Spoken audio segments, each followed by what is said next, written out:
Baik, bismillahirrahmanirrahim. Baik, kita teruskan dengan bahagian seterusnya ya, iaitu belum frame, platform frame dan juga belum frame. Okey, baik. Dan kat sini ini merupakan dua kaedah, dua kaedah yang biasa digunakan pakai macam western dah. Baik. Dan untuk makluman juga, kedua-dua kaedah ini boleh dikatakan hampir kita tak jumpa lah ataupun hampir tak diguna pakai. Setakat yang saya maklum, kedua-dua kaedah ini tidak diguna pakai di tempat kita ataupun di negara kita lah secara khususnya. Baik, namun begitu mari kita tengok apa yang dinamakan sebagai platform frame dan juga apa yang dinamakan sebagai balloon frame ini. Baik, platform frame first choice are completely covered with subflooring. This type of construction is introduced in home building. Okey, ini penting. Di mana untuk platform frame ni lebih diaplikasi untuk pembinaan bangunan-bangunan residential ataupun bangunan-bangunan rumah kediaman. Ataupun dalam erti kata lain, untuk platform frame ni dia lebih digunakan pakai ataupun diaplikasi dalam pembinaan bangunan yang bersaiz kecil dan sederhana.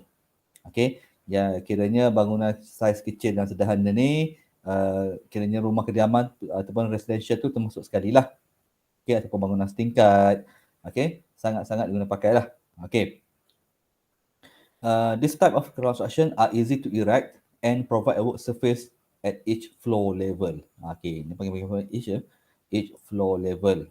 It is common practice to assemble wall framing on the floor and tilt the entire unit into place. Baik, ini menarik. Ini menarik di mana panggil wall framing on the floor.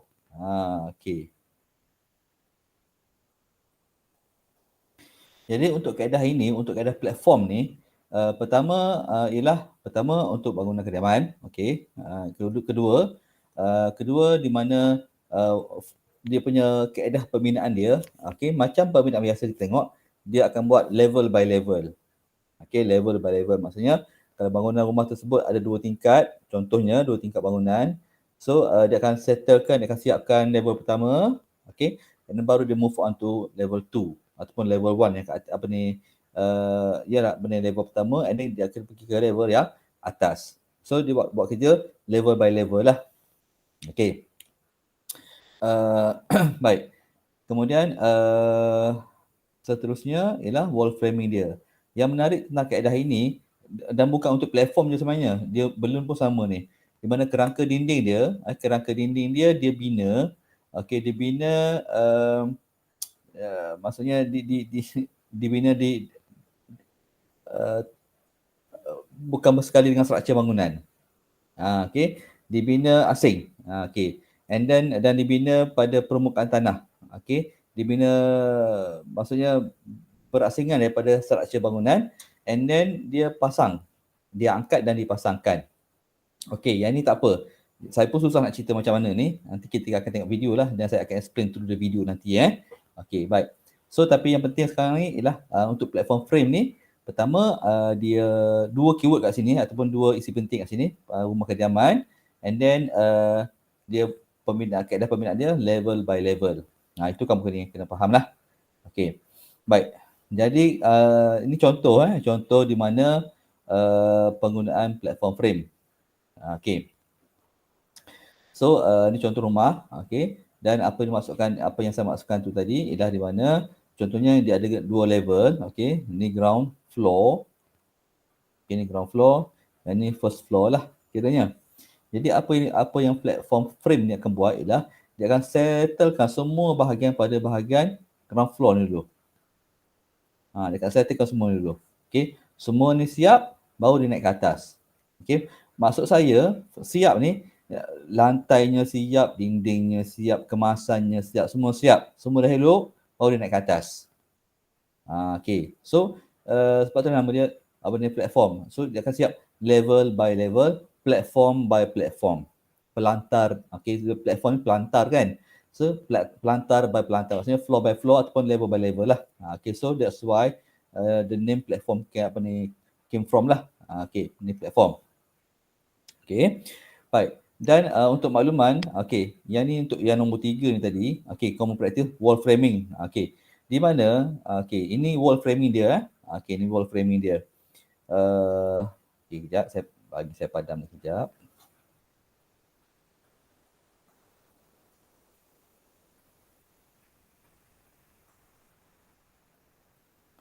Okay, jadi apa ni, kita nak ini semua wall framing ya.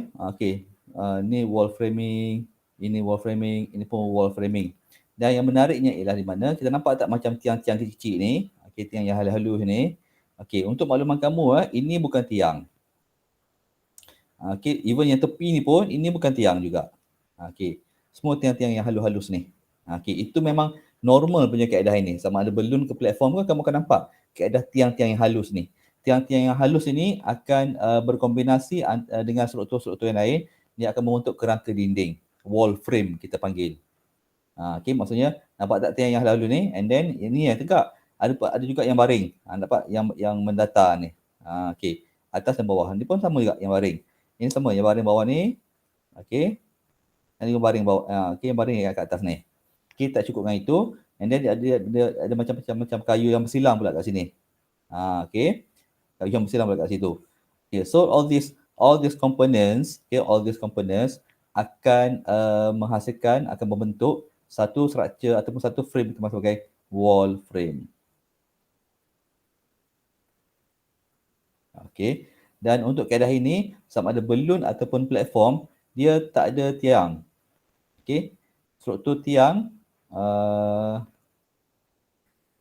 tak ada langsung. Okay. Apa itu yang kecil-kecil ni? Itu bukan tiang. Okay. Sebab sahih dia pun terlalu halus. Dia macam kayu berloti biasa je. Okay. Kayu batten biasa saja. Cuma disusun mengikut jarak-jarak yang tertentu. So, yang ni kita panggil sebagai stud. Okay, kat sini kita nampak stud. S-T-U-D. S-T-U-D. Okay. Manakala yang baring ni ataupun yang mendatar ni kita panggil seal. Okay, kita panggil seal.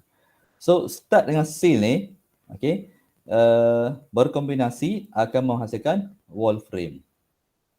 Okay, stud dengan seal akan menghasilkan wall frame. Dan wall frame inilah sebenarnya merupakan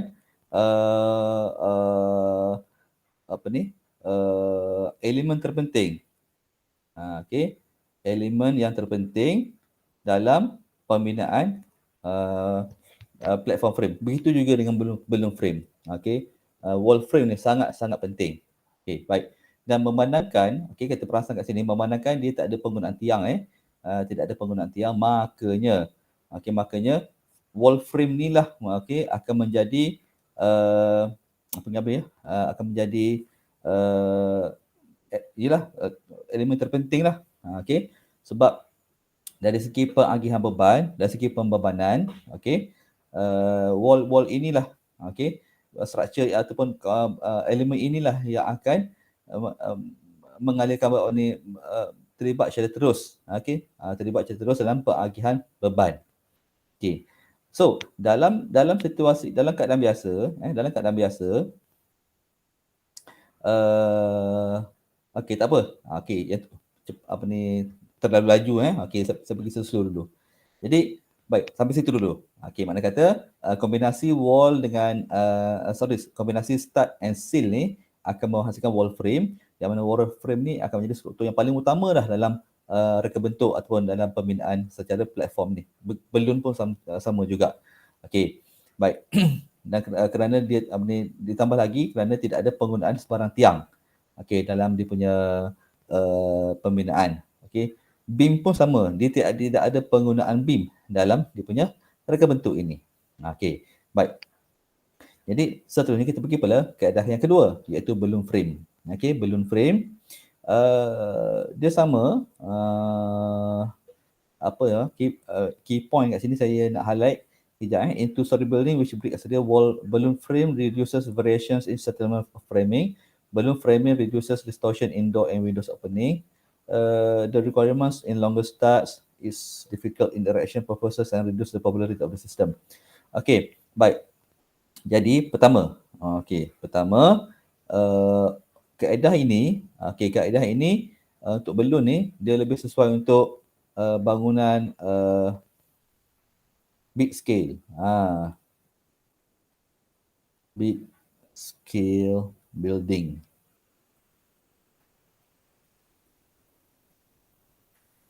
Okey. Biasanya dia pakai dalam bangunan berskala besar. Apa yang dimaksudkan big scale building ni? Biasanya big scale building ni, pertama antara ciri-ciri dia, dia biasanya ketinggian dia 2 tingkat ke atas. Itu dia punya ciri-ciri lah. Kiranya minimum bangunan tu 2 tingkat. Two story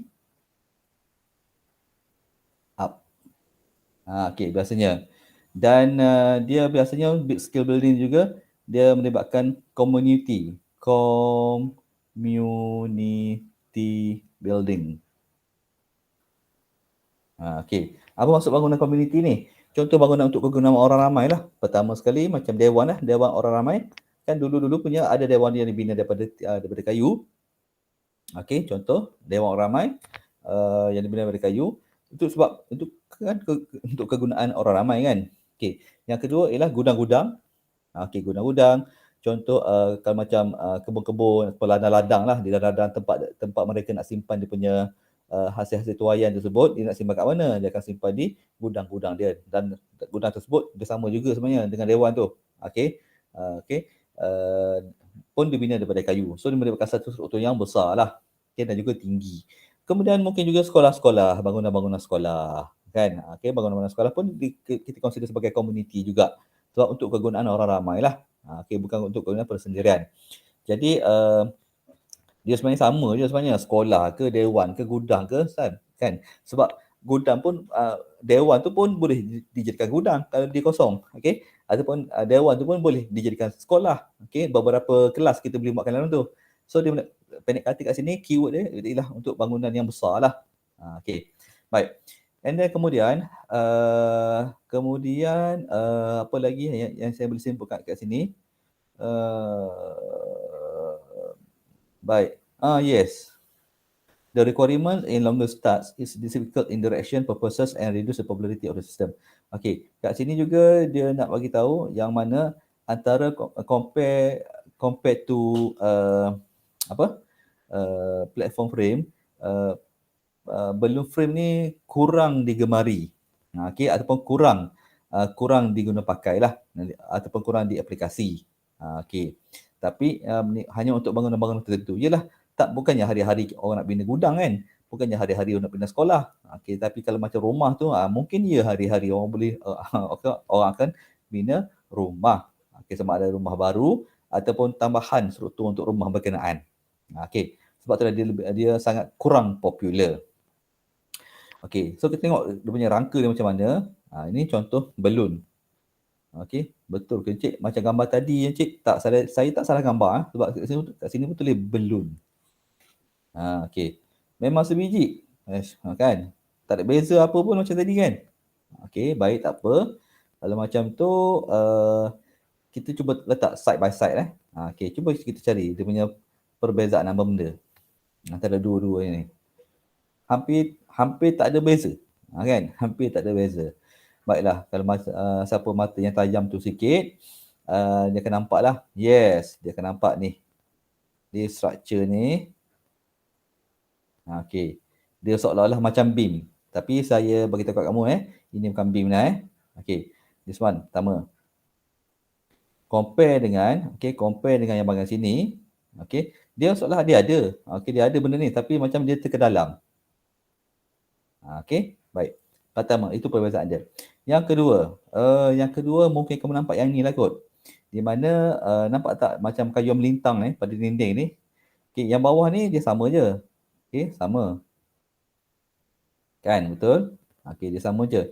Tapi bila tengok ke atas, yes, dia dah jadi lain lah. Dia jadi lain.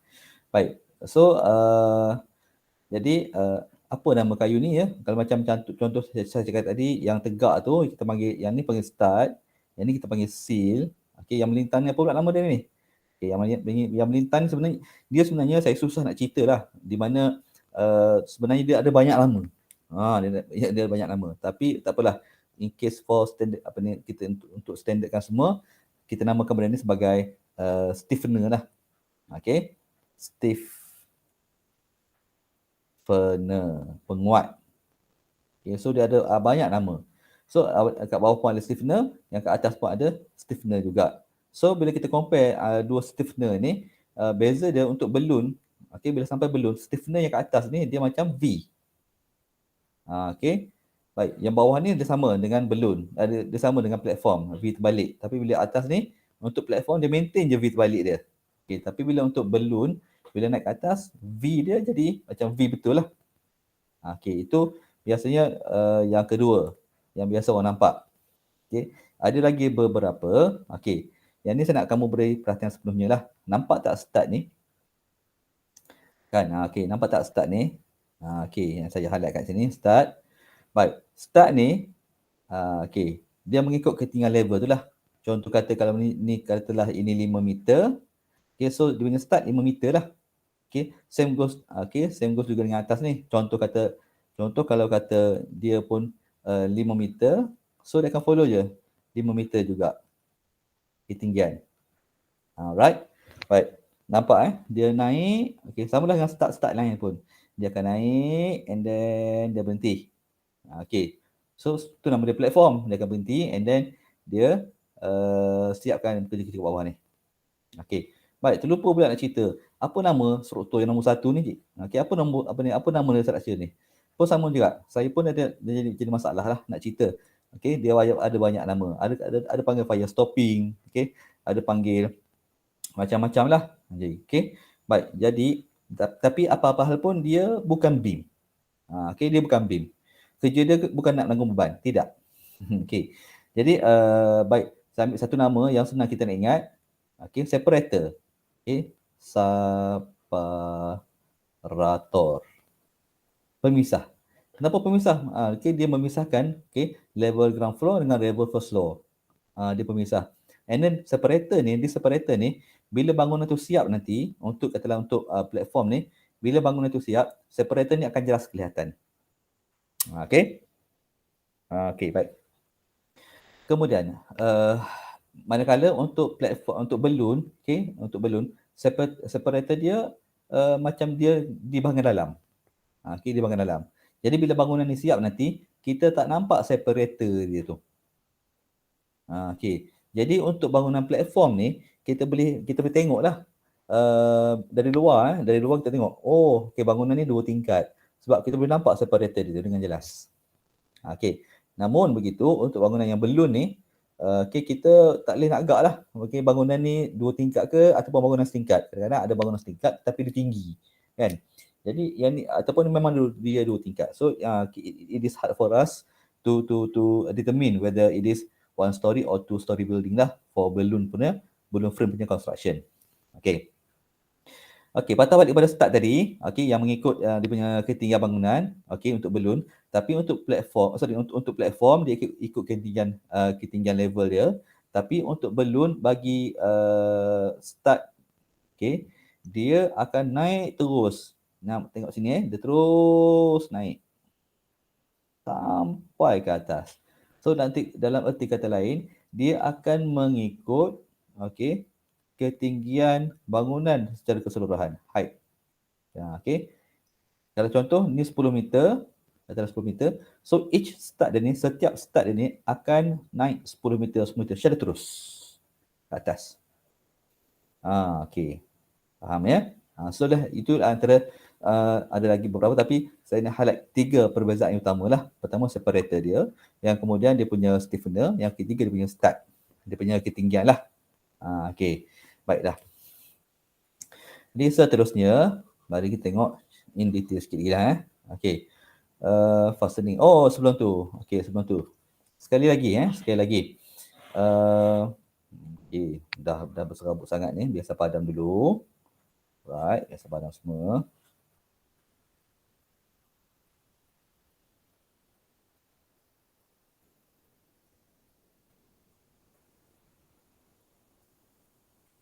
banyak nak padam ya. Sekejap ya.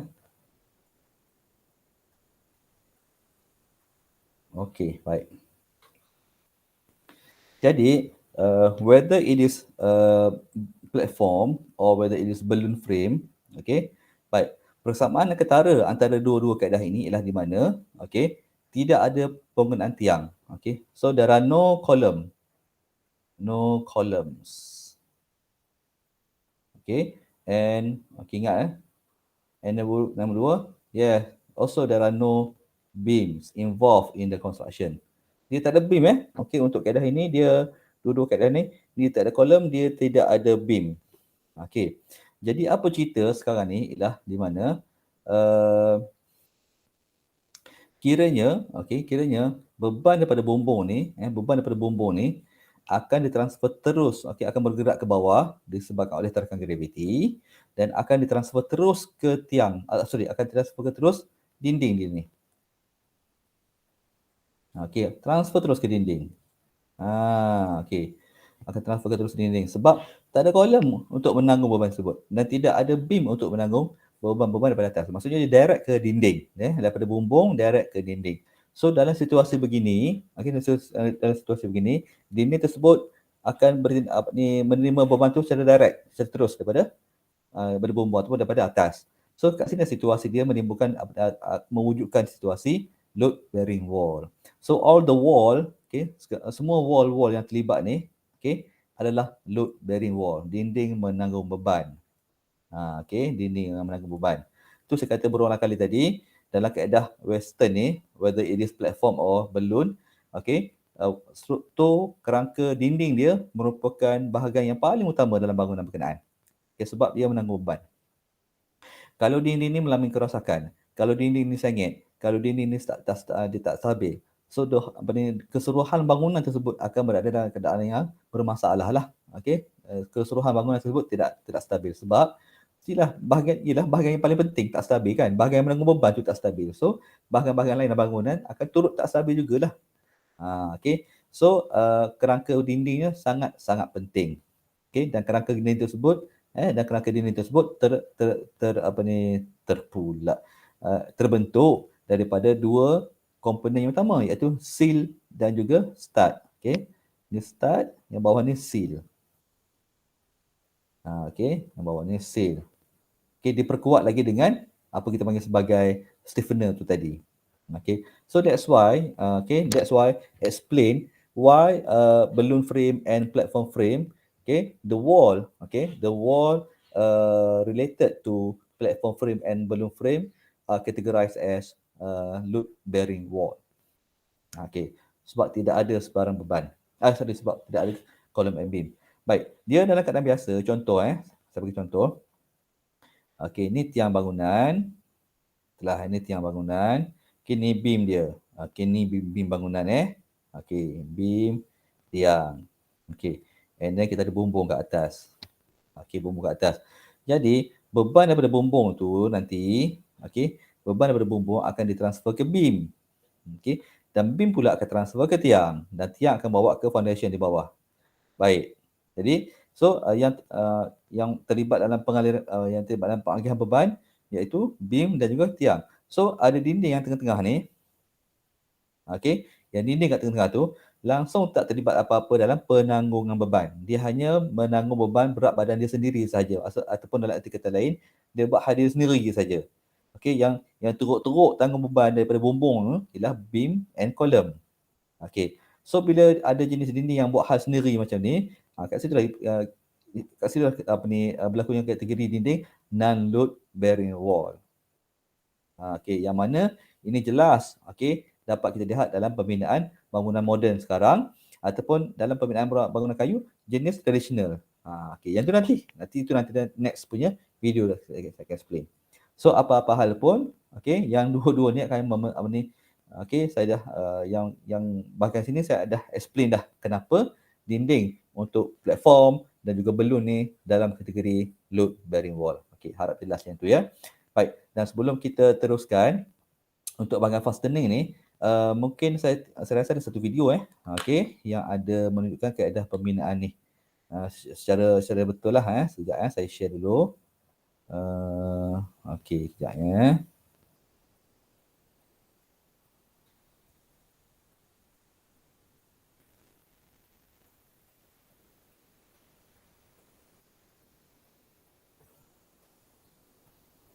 Okey.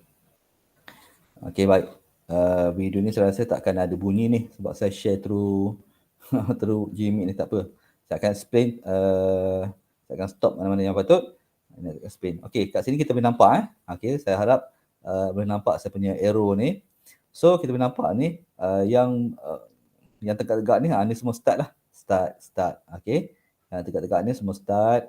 Ni start dan juga start. Okey. Yang bawah ni dia punya seal. Okey, seal bawah. Okey, ini dia punya bahagian seal yang atas. Tapi yang menariknya, yang menariknya ialah apa dia? Yang menariknya ialah bila nak bina ni, dia bukan pacak terus macam ni Okey, dia baringkan dulu.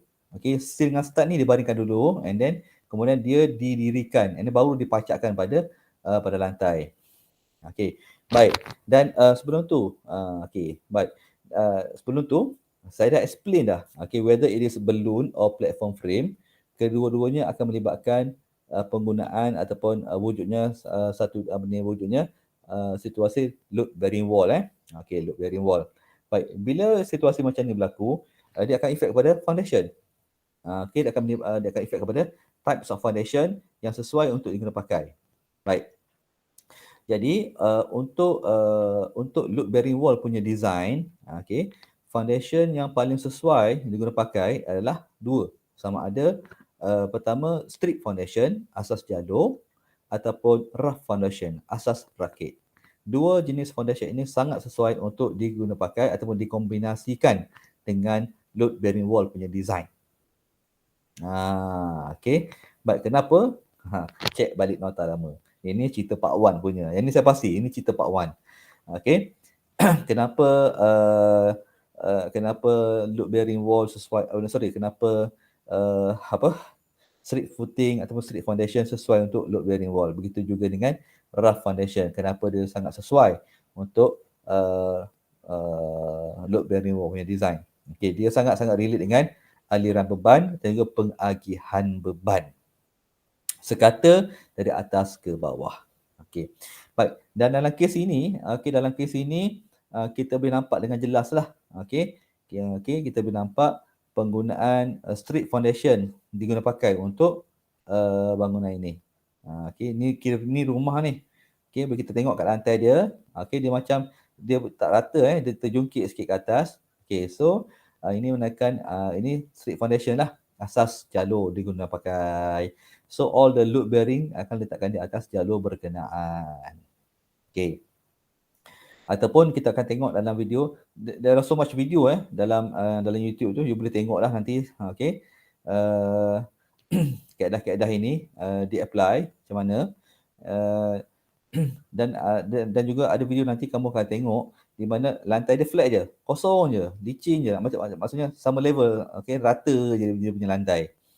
Itu kemungkinan besar itu adalah kategori rough foundation yang mana sesuai juga untuk load bearing wall punya design. Okey, tak apa, teruskan. Okey, tengok dulu Ingat, dia bukan pacak macam ni Okey, dia akan buat kat tempat lain dulu. Cuma nak tunjuk, cuma nak tunjuk kat sini di mana ni dia punya lantai sebenar dia, and then dia jungkitkan sikit atas. Okey, ternampaklah ini bahagian dia punya strip foundation, dan nampak ni punya seal. Okey, kayu yang bawah. Okey, ni dia punya start kayu yang atas. Tengok kan, dia punya saiz macam kayu berloti biasa saja. Okey. Baik, dan kita nampak macam mana dia cantumkan ataupun macam mana dia lekatkan antara seal dengan foundation tu. Okey, pakai bolt and nut lah. Okey.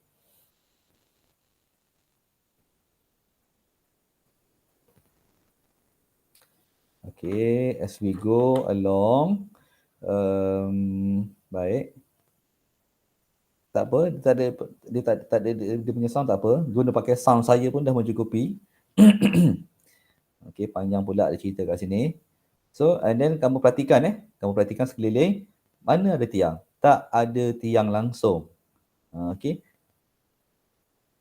So, this wall frame sajalah yang menjadi dia punya Okey, bahagian yang betul-betul dia punya kerangka utama. Okey.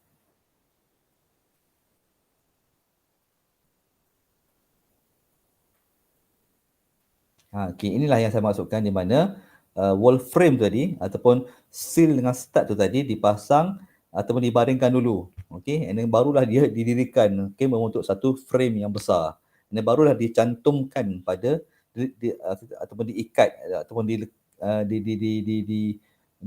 dicantumlah pada foundation, okey, slate foundation tu kat bawah.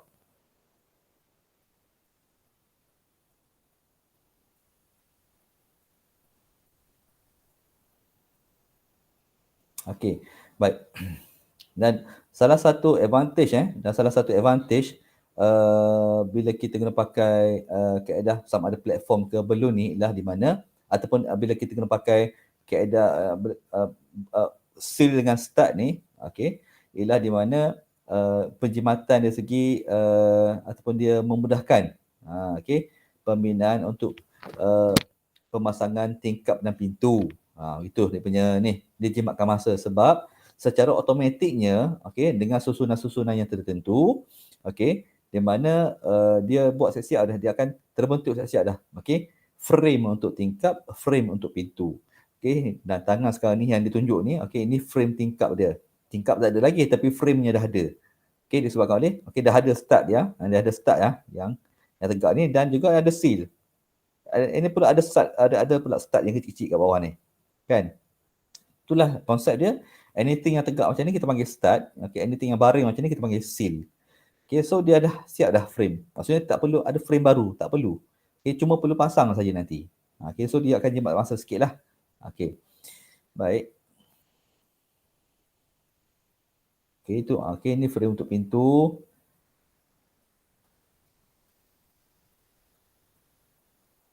Dan sekali lagi jelas memang terbukti tidak ada tiang pada bangunan ini. Bukannya dia tak pasang lagi. Ingat kalau ada tiang, memang kena pasang sekarang. Masa ni dia nak pasang tiang ataupun nak dirikan tiang. Okay, tapi tak ada. Bermaksud memang tak ada tiang lah, okay, rumah ini. Okay. Okay, seterusnya lagi. Nampak tak? Okay, ini dia punya wall frame tadi. Okay, wall frame. Ini pun satu wall frame. Dan wall frame dia terhenti di sini. Kan, maksudnya terhenti di sini. Maksudnya ini menandakan ini adalah kaedah platform frame lah.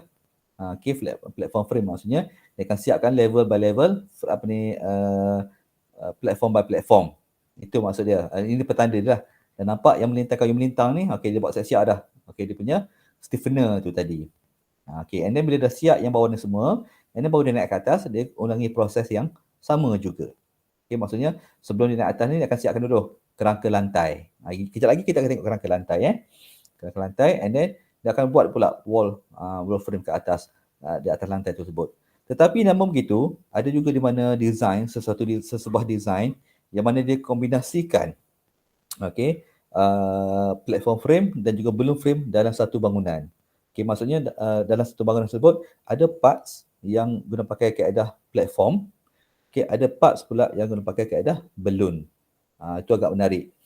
Okay, baik. So tak apa, kita teruskan lagi.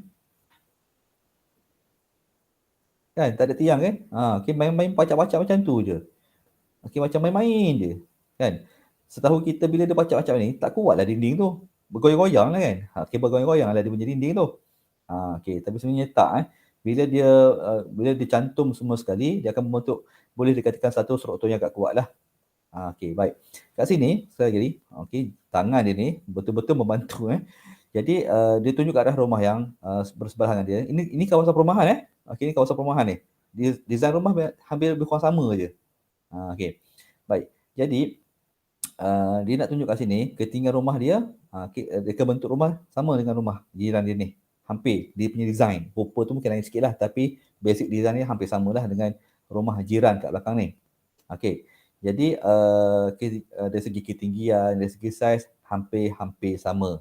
Okay, itu yang cuba dia nak tunjukkan. Okay, yang kita nampak kat sini, bahagian sini, okay, bahagian saya cakap tadi, mungkin bahagian level ground floor lah. Okay, dan mungkin ada first floor. Okay, ini menguatkan lagi lah, membuktikan lagi bahawasanya kaedah yang sedang dijalankan ini adalah kaedah platform. Okey, tapi itu tak tentu lagi sebab kita takut nanti dia kombinasi antara platform dengan balloon. Ada juga yang macam tu. Okey. Baik. So we move on lagi. Okey. Banyak pula dia punya ni. Tak apalah, tengok je dulu. Okey. Baik. Maksudnya ketinggian dia ada had-had tertentu, okey, membuktikan lagi dari platform. Kalau dia balloon, dia terus naik mencanak, okey, ikut ketinggian bangunan tu. Macam ikut ketinggian bangunan jiran dia tu, dia terus naik. Tapi tak, okay, dia buat level by level lah. Dan sekali lagi, okey, sekali lagi perhatikan betul-betul, tidak ada penggunaan tiang. Okey, dia macam dia frame semata-mata, dan frame inilah yang menjadi bahagian teras ataupun bahagian utama, okey, dalam rumah ini, dalam bangunan ini. Sengit yang ini, rosak ini ataupun reput bahagian ini, dia akan merosakkan keseluruhan kestabilan merosakkan, mengganggu kestabilan keseluruhan struktur bangunan ini nanti. Ya, sebab dia dinding-dinding inilah yang akan menanggung beban direct daripada bumbung dari atas ke bawah. Okey, ini proses di mana, okey, lepas frame-frame dipasang, lepas frame-frame ni dipasang, apa dibuat ialah, okey, dia frame ini dia takkan nak biar kosong macam tu je. Okey, so nak buat dinding, dia akan letak, nak buat dinding, dia akan letak plywood lah. Okey, bahagian luar dan dalam. Maksudnya eksternal dan juga internal. Itu maksud saya. Saya pun ada explain pada first kita punya pertemuan tempoh hari kan. Jadi, so untuk bahagian eksternal dia letak plywood dah, nanti dia akan letak plywood sekali lagi pada bahagian internal. So secara basically bila dia cat semua sekali ni, nanti kita akan nampak satu permukaan yang sekata lah macam dinding rumah kita juga. Okay, cuma beza je rumah di kita, dinding rumah kita ni batu bata. Okay, dinding dia dinding kayu lah. Okay, sepak ke terajang ke, tumbuk ke, kadang-kadang boleh pecah dinding tersebut. Kan? Memang boleh pecah sebab dia plywood semata-mata. Tapi kalau kebetulan kita tumbuk kena ngam-ngam pada dia punya stud, boleh patah juga lah tangan kita tu. Okey. Kat sini nak tunjuk, okey, sekali lagi memang jari ni memang jari dan tangan ini membantu. Di mana nak tunjuk bagaimana frame tingkap dibina. Okey, ataupun bagaimana tingkap, bukaan tingkap dihasilkan. So kita frame dah ada, okey. So dia cuma buat, dia perlu potong saja plywood pada bahagian frame berkenaan.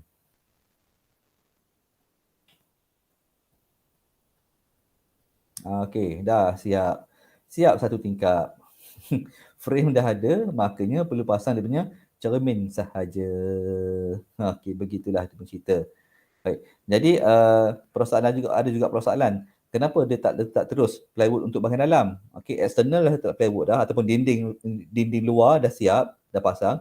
Kenapa tak pasang siap-siap dinding untuk bahagian internal kan? Okey, sebab kalau kamu perasan,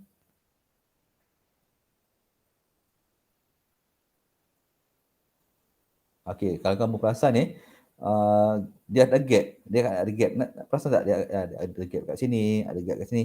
Gap-gap ni nanti akan diisi dengan lapisan-lapisan penebat haba. Okey, lapisan-lapisan penebat haba. Di mana tengok fungsilah. Okey, di mana penebat haba ni penting terutamanya pada musim luruh dan juga musim sejuk. Di mana penebat haba ini akan mengekalkan kepanasan dalam rumah. Di mana dia akan mengelakkan haba dari rumah, haba dari dalam rumah keluar ke bahagian luar. Okey, so pemanasan secara semula jadilah. Begitu. Baik. Macam kita ni, rumah kita sekali kalau boleh kita nak bebaskan haba tu secepat yang mungkin. Itu berlawanan dia punya prinsip ataupun dia punya situasi dia berlawanan kat tempat kita ni. Kita selagi boleh nak cepat keluarkan dia punya haba daripada rumah kan. Dan dia ni pula nak maintain, kalau boleh tak nak bagi satu haba pun keluar daripada rumah dia sebab dia nak maintain panas dalam rumah tersebut. Sebab kat luar tu lagi sejuk daripada dalam disebabkan oleh musim-musim tertentu lah. Okey. Dan the next ni nak tunjuk kepada kamu bagaimana dia dirikan. Okey, jadi sebenarnya frame-frame ni tadi, frame-frame ni tadi, okey, dibaringkan dulu and then dia akan tegakkan. Okey, dan cara bagaimana dia tegakkan macam inilah. Cara berjemaah ramai-ramai. So angkutlah ramai-ramai. Okey.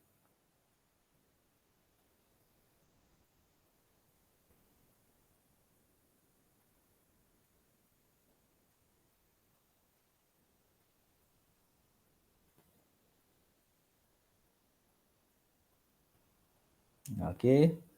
Angkat, tolak, adjust sikit-sikit kan, bergoyang-goyang frame tu kan. Memang tak yakin dah kuat ke tidak ni kan. Okey. InsyaAllah bila dah semua dah siap, semua dah bersambung semua sekali, dia akan membentuk satu struktur yang boleh katakan kuat jugalah. Kan, dan begitulah dia bagaimana dia dirikan dia punya wall frame tu tadi. Okey, kemudian barulah dia akan bolt, dia akan bolt ataupun dia akan lekatkan frame tadi kepada foundation kat bawah ni. Okey. Cuma kat sini timbul persoalan, ni encik dia ni tinggi ni, sama tinggi dengan bangunan. Yes. Jadi macam saya cakap tadi, okey, ada design yang totally platform, ada design yang totally balloon, ada juga design yang mana ataupun kaedah yang mana dia hybrid lah. Okey, sekarang ni kita panggil istilah hybrid lah. Di mana ada part yang guna pakai platform, ada part guna pakai balloon. So in this case, this part, okay, for this part of the building, yes, dengan pakai kaedah balloon frame. Okay, dia ada parts, dia pakai platform frame. So we are lucky lah kita nampak kedua-duanya sekali. So bukti dia tengok yang bahagian balloon frame ni, tengok ketinggiannya, dia punya start ni dia naik, mencanak naik terus. Satu start terus naik ke atas beberapa meter, mungkin 10 meter, mungkin 8 meter. Kita tak pastilah berapa So dia akan mengikut ketinggian bangunan tu secara keseluruhan. So this part memang totally balloon lah. Okey, tapi sama ada dia balloon ke, dia platform ke, okey, dia punya rangka asas dia ialah wall frame tu sendirilah. Okey, yang mana the wall frame consists of steel and studs. Okey, diperkuat pula dengan stiffener tu tadi. So macam inilah dia dirikan all the wall frame tu tadi.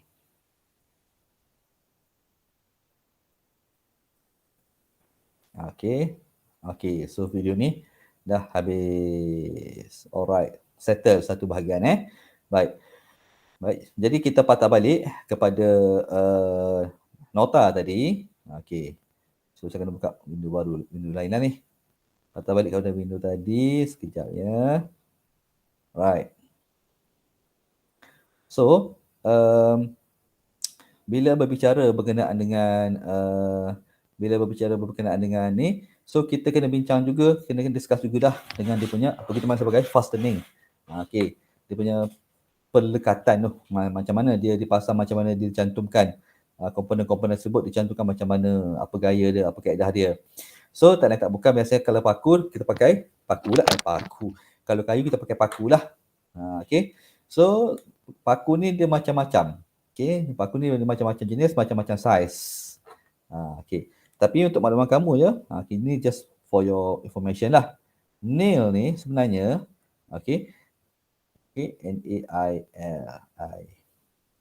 Dia ada dua sebenarnya. Okey. Satu memang untuk wood ataupun timber. Paku kayu lah. Okey. Satu lagi kita panggil sebagai paku dinding. Okey, wall. Okey. Paku kayu ataupun paku dinding. Paku dinding ni sebenarnya, okey, istilahnya untuk konkrit. Untuk brick. Okey. Ataupun konkrit tu sendiri. Okey. So, itulah biasanya istilah yang biasa kita pakai bila kita beli barang kat kedai hardware lah. Okey. Atau kedai-kedai yang menjual alat-alat pertukangan ataupun bahan-bahan untuk peminat bangunan. So, bila kata kita nak beli paku, biasanya kita kena cakap paku tu untuk paku kayu ataupun paku dinding. Okey. Jadi, bila kita cakap paku dinding, okey, basically orang akan ingat ataupun pekedai akan ingat paku untuk dinding batu bata ataupun dinding konkrit itu sendiri. Okey.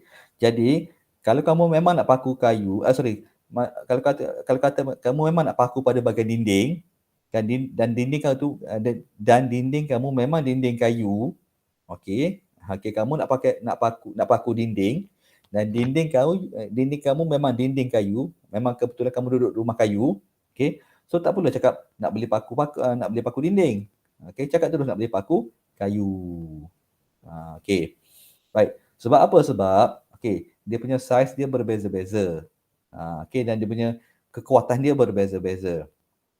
Okey, baiklah.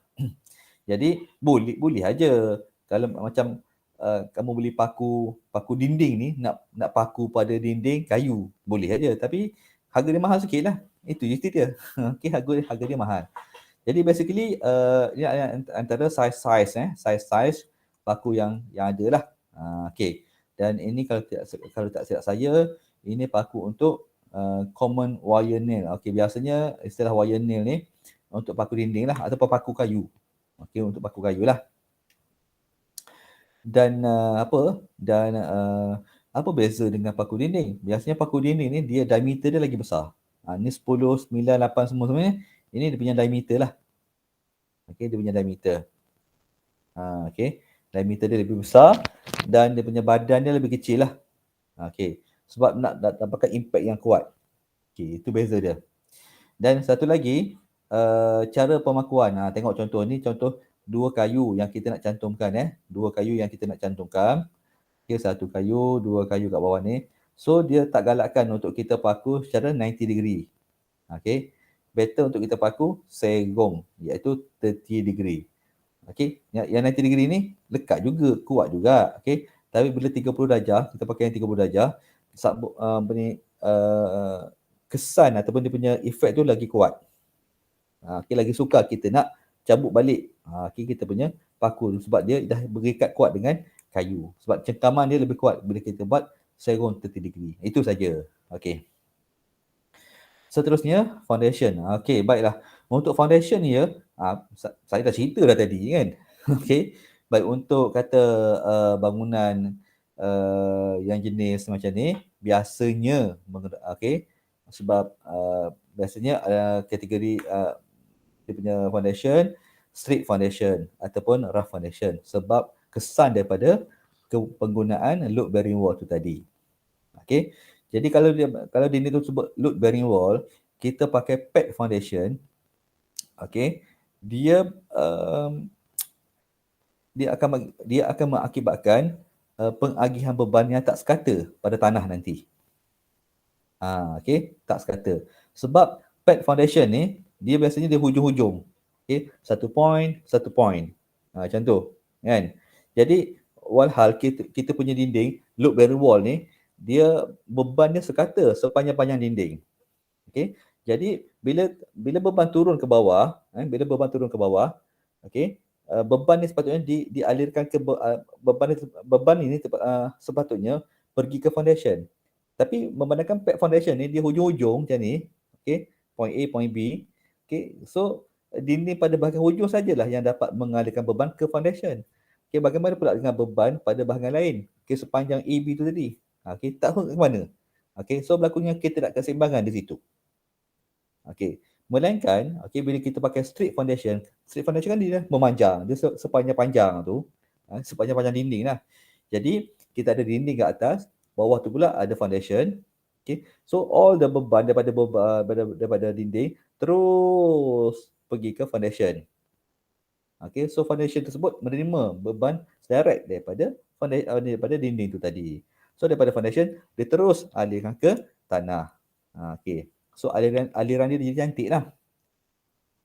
Baik, yang ni saya rasa yang ni you better make saya rasa mungkin kamu boleh baca balik lah. Okay, kamu punya nota lama-lama berkenaan dengan foundation. Okay, sebab yang ni cuma nak cerita kat kamu lah. Okay, foundation kita ni lebih pada material lah.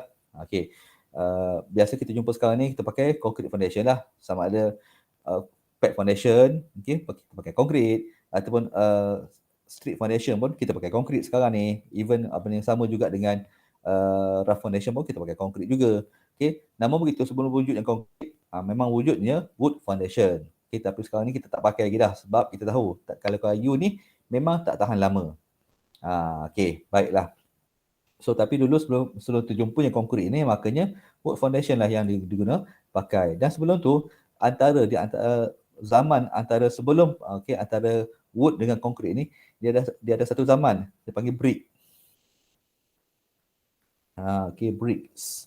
Di mana pad foundation pun pakai brick, okay, street foundation pun pakai bricks, and then begitulah juga dengan rough foundation pun pakai bricks juga. Okay, rough foundation.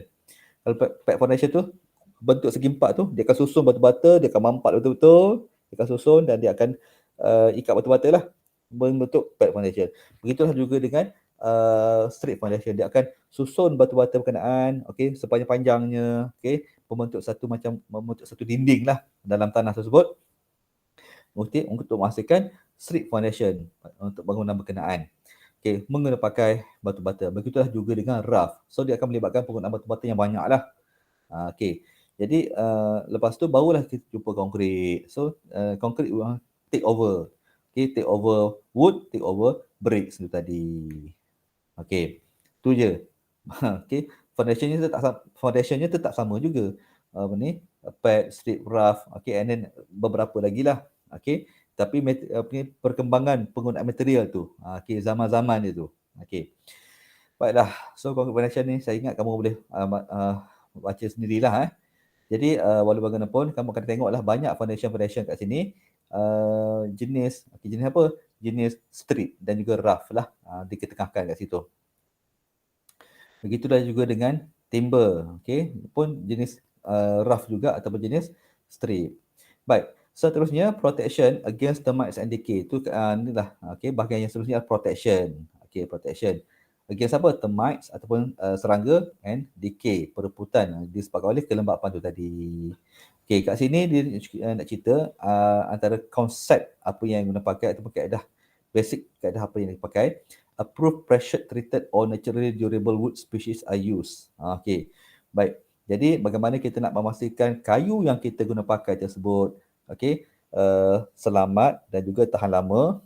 Okey, dia terus bagi tahu menggunakan pakai durable wood species. Maksudnya pakai terus kayu yang tahan lama. Senang cerita kan?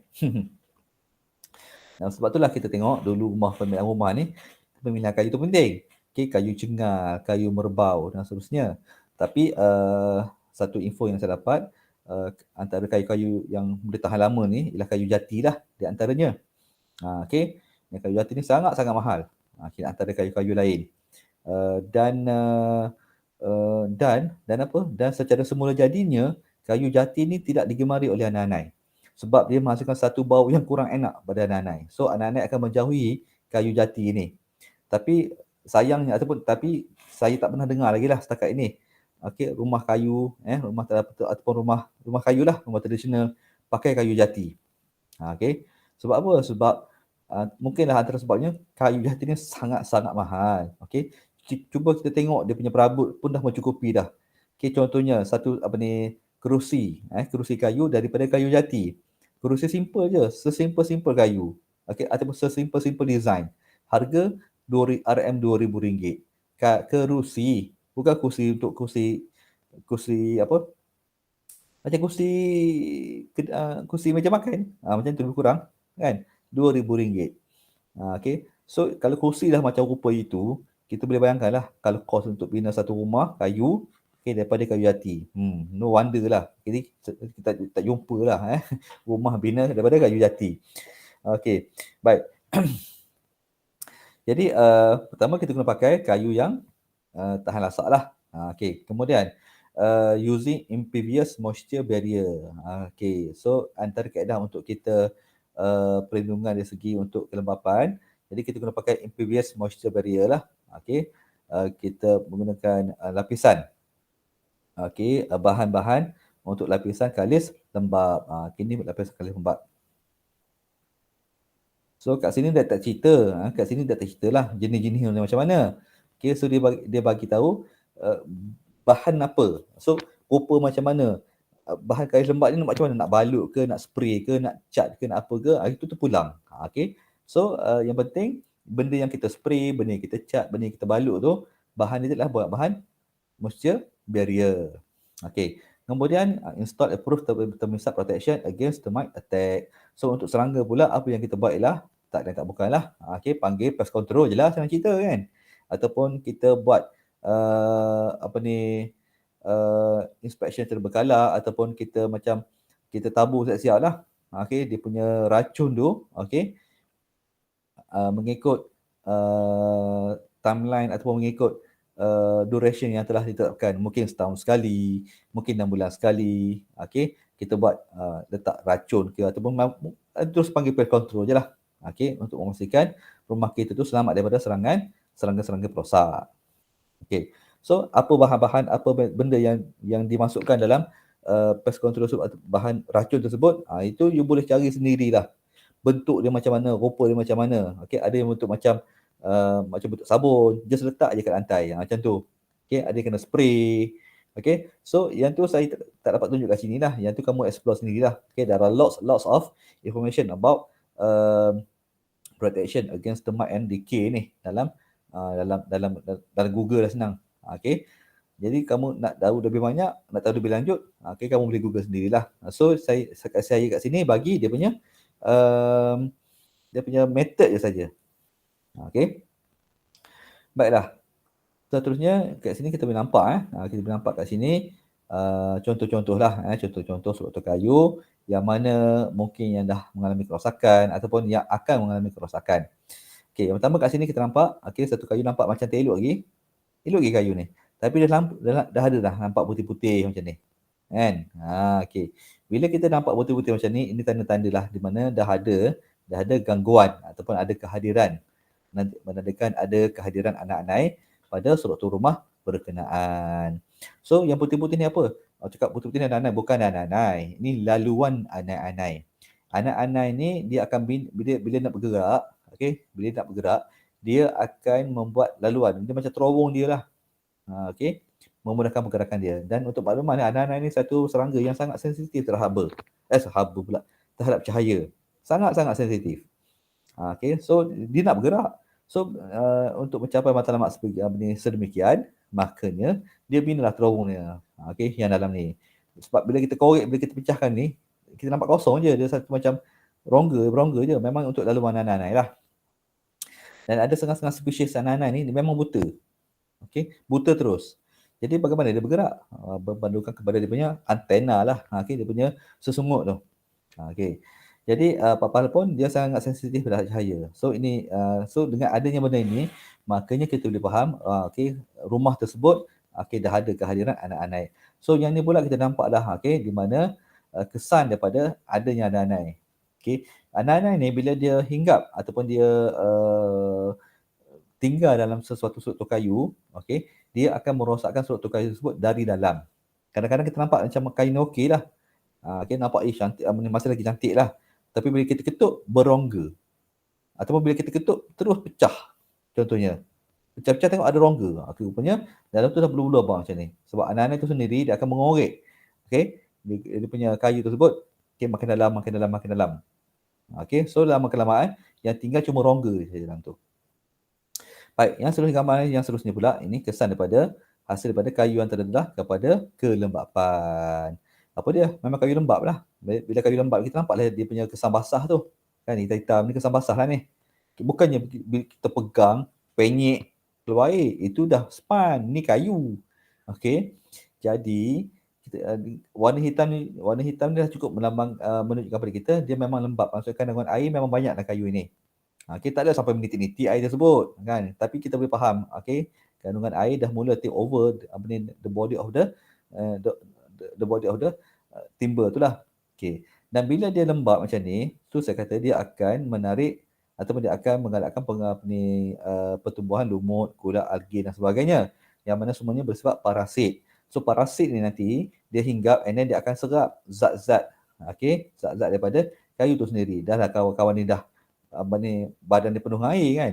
And then dia serap pula zat. Maksudnya kekuatan kayu tersebut semakin berkurangan dari semasa ke semasa. So bila dia berkurang, so semakin berkurangan kekuatan dia, maka dia tak boleh nak tanggung beban apa-apa dah. Okay, so struktur bangunan tersebut akan mengalami kerosakan. So ni pun sama jugalah, okay, di mana kayu-kayu, bahagian kayu dah mengalami kerosakan yang teruk disebabkan serangan anak-anak. Okay, dia lagi best adalah kat luar ni ada algae ataupun dia punya ada lumut. Dalam ni pula, okay, ada anak-anak macam ni. Okay, memang selamatlah kayu tu nanti. Okay, baik. Itu contoh.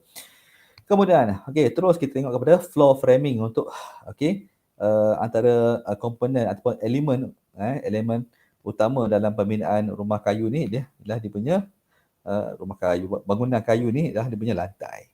Okay. Jadi floor framing consists of a system of seal. Bukan seal ni dalam kategori dinding tadi kan cik? Kan? Baik, yalah ada setengah buku dia consider seal ni sebahagian daripada dinding. Ada setengah buku dia consider seal ni sebahagian daripada lantai. Kan? Jadi kita ambil kita tahu yang mana? Kita sapulah kedua-duanya sekali. Tak kisahlah sebab nanti dinding ke lantai ke dia akan bercantum juga pada bahagian seal ni. Okey. Baik. Jadi kita tengok okey seterusnya seal kita ada beam and girders, okey beam, kita ada joist. Okey. Joist ni dalam bahasa Melayu panggil gelegar gelegar.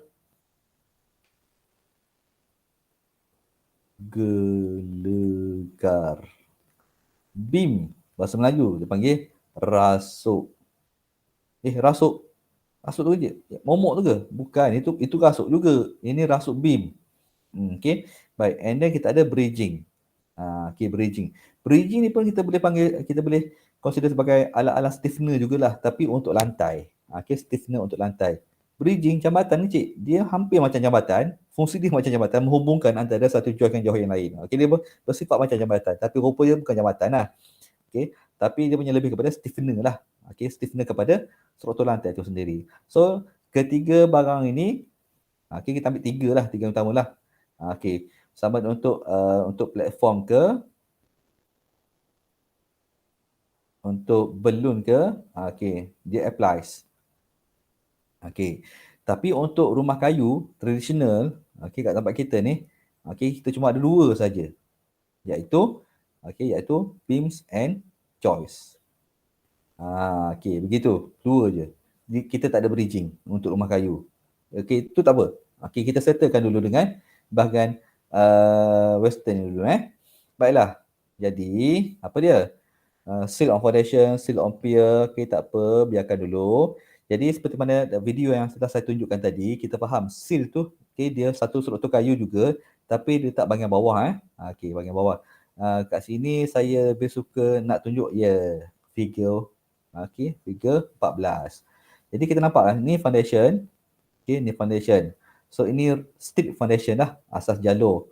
Okay, ni dua asas jalur bertemu pada satu titik. Baik, dan ini kita punya seal. Nampak kita punya seal ni? Okay, ini kita punya seal yang mana telah kita bolt and nutkan dia. And then sepatutnya memang ada start lah naik daripada seal ni kan. Okay, start yang tu.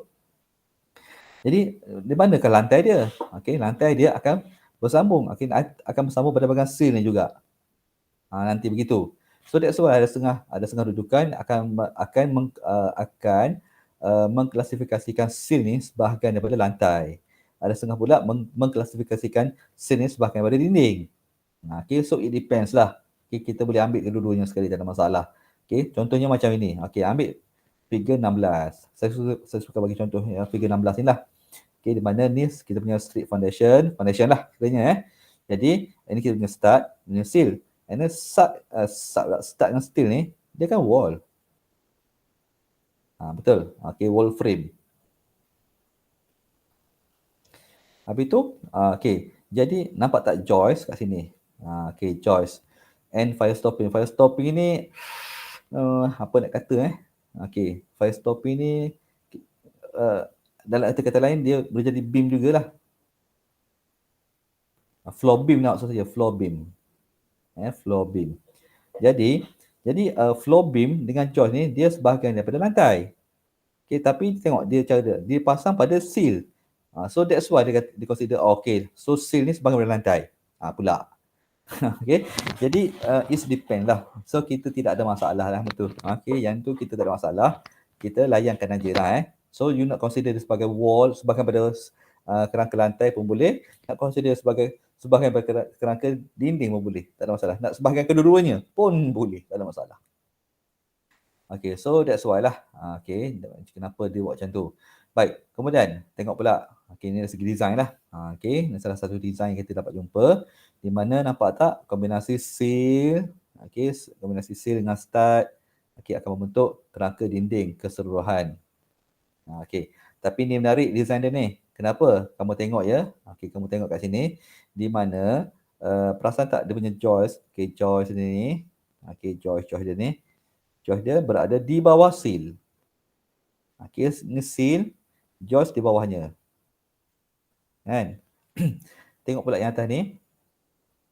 Yang tadi, okay. Joist di atas seal. So sekali lagi, it's all about design lah. Okay, how you want to macam mana kamu nak designkan benda tu sendiri. So tak ada masalah. Kau kat mana pun joist akan betul mengesil juga. Sama ada bawah ataupun atas, kan? Okay. Baik, takkan mana juga. Dia takkan ke mana juga. So itulah contoh di mana okay, atas ni pun seal, walaupun dia untuk frame pintu, ni kira ni frame pintu ni. Memandangkan kita dah guna pakai seal and juga stud. So frame dah ada. So masukkan pintu sahaja. Okay, tu satu. Ini cerita apa ya? Saya dah lupa dah. Okay, ni seal. Tak apalah. Digital seal. Kemudian dia start dengan beam and girder. Okay, beam and girder. Macam saya cakap tadi, floor beam tu lah. Okay. Floor beam dia mesti bersama-sama dengan joist tu tadi. Mana gambar yang sesuai ya? Saya nak tunjuk. Kalau saya, okay. Kita boleh ambil rujukan yang ni lah. Okay, figure 11. Okay. Inilah kita punya floor beam tadi. Okay, saya tulis FB lah, floor beam. Okay, floor beam. Dan ini joist. Okay, dia mesti bersama. Dia mesti sekali. Okay, kalau floor, kalau beam dia ke tepi, bahagian tepi ni, so yang setentang dengan dia adalah joist. Begitu. Dan dalam kes ini, joist ini berada di bawah seal. Okay, nampak? Baik. Tapi cik ni nampak macam tulis lain, tulis plate, P-L-A-T-E, plate. Jadi tu kata lain buku lain pula dia punya cerita. So kita tu saya kata kita standardkan lah. Okay, apa struktur yang melegak dalam kes ni kita panggil start, yang mendatang kita panggil seal je. Senang cerita. Okay. Baik. Jadi rupanya yang situasi yang ni, okay, dia lebih kurang yang ni lah. Di mana dia punya joist berada di bawah seal.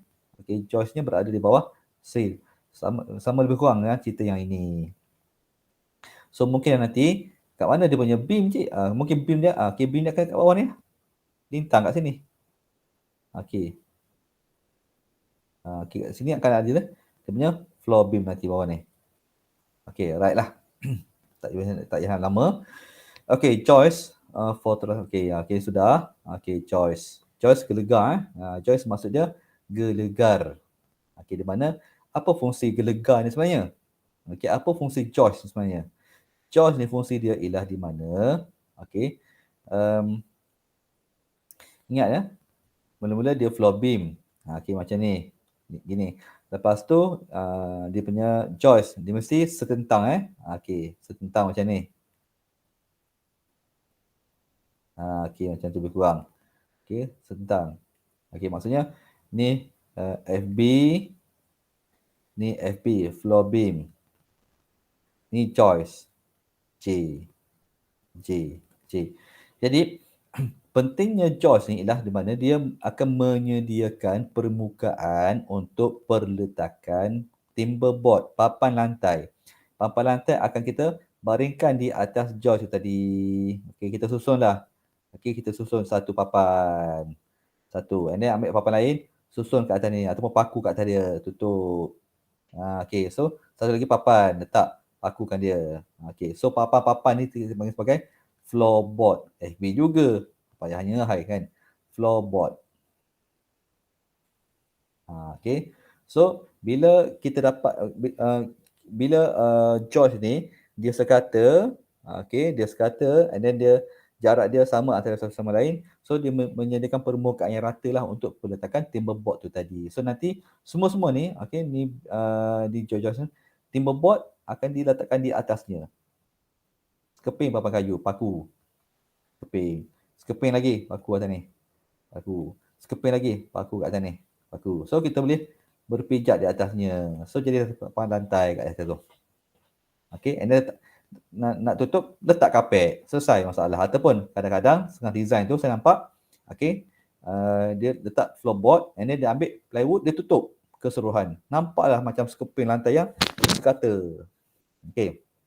So it's about, sekali lagi, it's all about design lah. And then, okay, itu joist itu joist. Jadi kemudian bridging. Bridging pula kat celah mana ni? Okay, bridging ni dia bahagian di antara joist tu tadi. Saya terus kepada gambar rajah lah Saya terus kepada gambar rajah.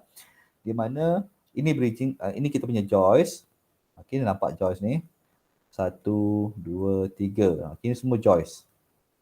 1, 2, 3. Jadi bridging ni, ni yang celah-celah ni. Celah-celah dia. Sama lah kes yang bawah ni pun. Celah-celah joist tu. Itulah bridging. Ada yang bentuk bersilang macam ni. Okay. Ada yang bentuk yang sekeping macam ni. So apa penting bridging ni? Bridging ni satu kepentingan dia untuk memastikan joist ni berjarak, jarak antara joist sama antara satu sama lain. Okay, sama juga ni. Okay, jarak dia mesti sama. Itu satu. Kemudian bridging juga akan memastikan supaya joist ni dia punya selain daripada jarak, dia punya kerataan dia ni sama. Okay. Sebab atas ni kan tak timber board. Okay, kalau macam satu tinggi, satu rendah, sengit apa ni, susah timber board itu kita nak pasang pada dia kan. So bila adanya bridging ni, dia akan memastikan kita ni pertama jarak dia sama, maintain sama, and then dia level. Okay. Itu penting bridging. Okay. Baik. Senang kita letak timber board. So yang lain tu saya rasa it's all about diagram je lah. Okay, so kita tengok sendiri. So kemudian exterior wall framing kan. Okay, baru masuk wall framing. Tengok. Dia highlightkan lagi wall framing. Memang betul lah. Okay. Untuk western punya style ni ataupun balloon frame ke, platform frame ke, wall framing ni sangat-sangat penting. Okay. You salah bina bahagian sini. Okay. So you akan menyebabkan keseluruhan struktur bangunan tersebut berada dekat lain yang berbahaya. Okay. So apa nak cerita kat sini start and spacing. Okay, dah cerita. Oh lupa pula saya nak cerita kat sini. Berkenaan dengan patah balik, berkenaan dengan joist dan juga bridging ni. So kadang-kadang kita akan tengok satu design di mana jarak antara joist ni, okay, rapat-rapat antara satu sama lain. Okay, itu memberi petanda bahawasanya bangunan tersebut, lantai dia tu dibina untuk menanggung beban yang besar. Okay, beban yang high load lah. Okay, so dia punya joist tu kena rapat-rapat antara satu sama lain. Ini akan menjadikan dia punya bridging tu semakin kecil lah. Okay, ataupun semakin pendek. Sama lah dengan ni pun. Okay, bila dirapatkan, so dia punya size bridging ni semakin pendek lah. Tapi tidak menjejaskan fungsi bridging tu sendiri. Ingat, fungsi bridging tu memastikan jarak dia sama dan dia sama level antara joist-joist yang lain. Okay, dan ada situasi di mana kita nampak, okay, dia punya joist ni pula, okay, renggang-renggang antara satu sama lain. Okay, itu pun boleh petunjuk pada kita bahawa lantai bangunan tersebut ataupun lantai rumah tersebut dibina untuk menanggung beban yang kecil dan sederhana sahaja. Okay, nak letak peti besi, hentikanlah. Okay, tak payahlah. Okay, nak letak peti ais, mungkin boleh. Ataupun nak letak benda-benda berat. Kena rujuk lah. Biasa kena rujuk engineer lah, kan. Kesesuaiannya tidak sesuai atau tidak. Okay, untuk beban kecil dan sederhana ni. Jadi, jadi apa? Jadi, benda ni penting bagi kita juga. Contohnya bila kita nak renovate, nak buat renovation ke apa ke kan, atau nak buat penambahan apa-apa ke, kita kena kena ambil kira faktor ini. Kadang-kadang kita nak renovate satu bangunan, contohnya bangunan maksudnya macam sekarang ni kita nampak banyak bangunan short lot yang lama-lama ni. Kan yang lama macam kedai Cina lah. Kedai Cina okey, yang tak berpenghuni, dia ambil, dia renovate, and then dia buat kedai makan hipster. Okay. Maksudnya itu benda bagus. Maksudnya kita memberi nyawa nafas baru kepada bangunan-bangunan ni. Okay, daripada dia kosong je, baik kita buat kedai makan dan sebagainya. Betul, baguslah. Tapi kadang-kadang kita tak ambil kira faktor ini di mana dari segi penambahan beban. Okay, dia tengok kayu lebih kurang, tengok lantai lebih kurang kan. So maksudnya dia buat suka hati dia lah. Okay, so dia tambah barang macam-macam dalam tu. Okay, baik. Dan benda ni penting. Jadi bila bahkan atas tu overload melebihi kapasiti lantai yang sepatutnya, maka bangunan mulalah beragam. Okay, crack sana sini, bunyi sana sini dan rosak sana sini, tak berhenti-henti. Okay, rupanya kita tersalah buat pertimbangan. Okay, so penting bagi kita untuk menilai segenap aspek dalam bangunan berkenaan. Okay, baik. Barulah turun ke bahagian exterior wall, start and spacing. Okay, baik. Tengok dulu start and spacing Baik, ni dia start. Okey, membentuk sebahagian daripada kerangka dinding sama dengan seal. Okey, ini tulis pelik pula encik. Tak apa, kita layan sealkan aja. Okey, sama pattern dia sama je. Okey, pattern dia sama je. Ni rangka tangga. Okey. Cuma okey, yang cerita start ni pula, dia sama juga dengan cerita Joyce tu tadi. Okey. Jadi mungkin kita akan tengok satu design di mana jarak antara start dia ni rapat-rapat. Okey, antara satu sama lain. Bila rapat-rapat, kita boleh buat kesimpulan lah bahawasanya dinding tersebut direka bentuk untuk menanggung beban yang tinggi. Okey. Jadi kemungkinan besar bangunan tersebut bukan setingkat. Mungkin ada lagi setingkat kat atas dia. Okey. Baik, sebab itulah dia kena rapat-rapatkan dia punya start. Jadi bilangan start dia untuk satu dinding tersebut banyaklah. Okey. Mungkin jadi memberi petanda mungkin ada level lain ataupun akan ada satu lagi level kat atas tu. Ataupun sebaliknya, bila kita nampak satu start, jarak dia renggang-renggang antara satu sama lain. So, dia menandakan dia dinding tersebut dibina untuk menanggung beban yang kecil atau sederhana sahaja. Dan kemungkinan besar, tidak ada level di atasnya. Begitulah cara bagaimana kita nak buat analisis dah sedikit tentang sebuah bangunan semasa dalam pembinaan. Jadi itu je cerita dia sebenarnya. Cuma untuk start ni dia tak ada bridging dah. Dia tak ada dia tak ada benda tu. Dia just start naik ke atas macam tu saja. Yang lain tu semua dia just a brief diagram nak beritahu kepada kamu macam mana cara bina atau cara rupa rangka sesuatu tu macam mana tangga. Dia buat siap pattern macam ni. So letak papan je. So siap tangga kan contoh. Itu you boleh go through je lah start and spacing. So ini dia menerangkan dia punya size yang sesuai dan juga maksudnya size start dan juga size jarak antara start yang sesuai lah. Contoh kata for a single 2 double story building in 3 story building at least 3 times 4 or 2 times 6 inches nominal. Nominal apa? Nominal start spacing. 3 kali 4 ataupun 2 kali 6 inches nominal. Maksudnya